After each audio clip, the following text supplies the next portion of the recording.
Oh ma pauvre, de toute façon tu n'y arriveras jamais. Bah non, j'y arriverai jamais, non, c'est clair, avec des connards comme toi, j'y arriverai pas. Là où on m'a découragée, c'est dans le milieu agricole surtout. On m'a dit direct que j'y arriverai jamais. Et qu'en plus j'étais mignonne, donc j'avais rien à foutre dans les champs. Ce qui me fait le plus peur, c'est de pas y arriver. Parce que si j'y arrive pas, franchement, je sais pas ce que je ferai de ma vie. Il s'agit là donc de filmer l'intimité de la relation à la terre, aux plantes, aux éléments et bien sûr à la vie. Anaïs, avec la grâce qui lui est propre, se penche, s'assoit, se courbe, parfois s'allonge sur son objet de travail et on la voit quelques instants comme un tableau vivant d'une autre époque, du XVIIIe, un Pissarro, un Sisley, assise entourée de ces plantes qu'elle émince, découpe et autres gestes décrédibilisés, aujourd'hui laissés aux plus pauvres, aux plus démunis, ceux qui n'ont pas réussi à s'émanciper de cette servitude de la terre et peut-être de leur condition d'être humain. Cette femme, par son travail, remet au centre ce que nous avons tous oublié. Sans la terre, nous ne serons rien. Et nous renvoie aux préoccupations écologiques qui à la fois nous taraudent et que nous ne cessons de ne pas adresser. Tant pis pour eux, dit Anaïs, ils n'auront pas de belles plantes. Mais qui se préoccupe aujourd'hui d'avoir de belles plantes ? Celles qui apparemment sont passives et sans voix et donc attirent le mépris de ce monde ancré dans l'activisme, la domination et le bruit. Vous pensez que votre tisane elle me fait du bien, quoi ? C'est mon point faible, la commercialisation. Je pense que ça peut être votre point fort, moi. Ah ouais ? Ouais. Et moi, je suis même persuadé qu'un jour, il va falloir que vous parliez aux gens.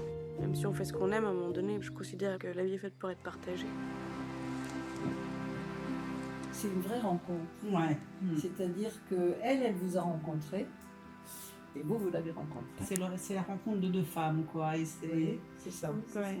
Et ça se sent dans l'écriture du film. Hein, et puis dans le rapport qu'elle a à la caméra, donc à vous, elle ne s'adresse pas à la caméra, mais elle parle à quelqu'un. Et donc elle me me parle et elle se parle, et elle vous parle et elle donc nous elle parle. Ça, c'est...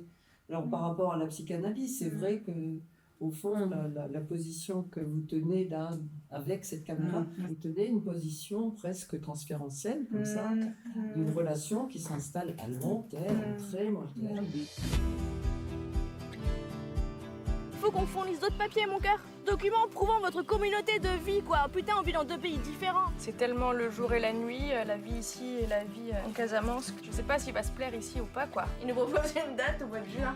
Donc ça veut dire que pendant 3 mois, tu vas être sans papier, quoi. Je le sens, je sais pas pourquoi, lui, plus présent. Ouais. Parce qu'elle, elle est dans ses plans. Ouais. C'est son désir, c'est son truc. Oui. Elle a cette spontanéité, mais lui, il a la justesse. Il a fallu aussi que je canalise cette parole. Elle parle beaucoup, c'est doux, parle très peu.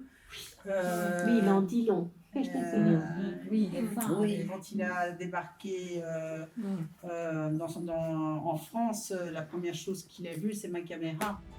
On ne demande pas la mer à boire, on veut juste vivre ensemble, c'est tout. Donc, voyez, c'est pas facile du tout, mais je m'adapte aussi, quoi. Freud nommait la fin de l'analyse comme étant pour l'être humain la capacité à aimer et à travailler. À cette différence près que Anaïs travaille avant d'aimer, ce qui pourrait être un gage d'équilibre et de liberté pour les jeunes femmes d'aujourd'hui. Et donc pour Anaïs, travailler et aimer. Voilà. Bravo. Merci beaucoup. Merci. Quelle analyse. Je suis impressionnée. Je suis intimidée.